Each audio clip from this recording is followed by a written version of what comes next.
زنگزور چیست و ماجرا از کجا شروع شد؟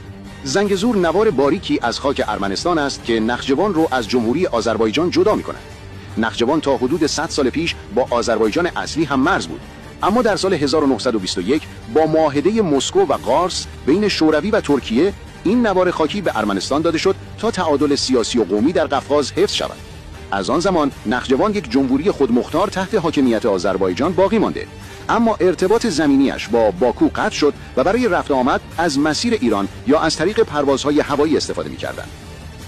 توافق جدید چه می‌گوید؟ با توافق اخیر بین آمریکا، آذربایجان و ارمنستان قرار است گذرگاهی به نام گذرگاه ترامپ یا همان کریدور زنگزور ایجاد شود.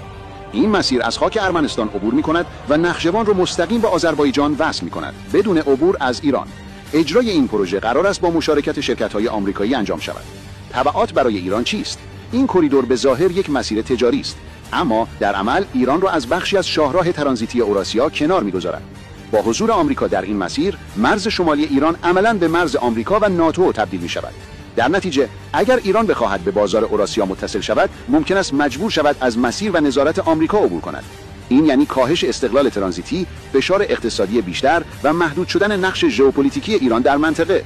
به زبان ساده، زنگزور نه فقط یک گذرگاه، بلکه یک مهره مهم در بازی قدرت است که می‌تواند توازن ژئوپلیتیکی قفقاز و جایگاه ایران را تغییر دهد.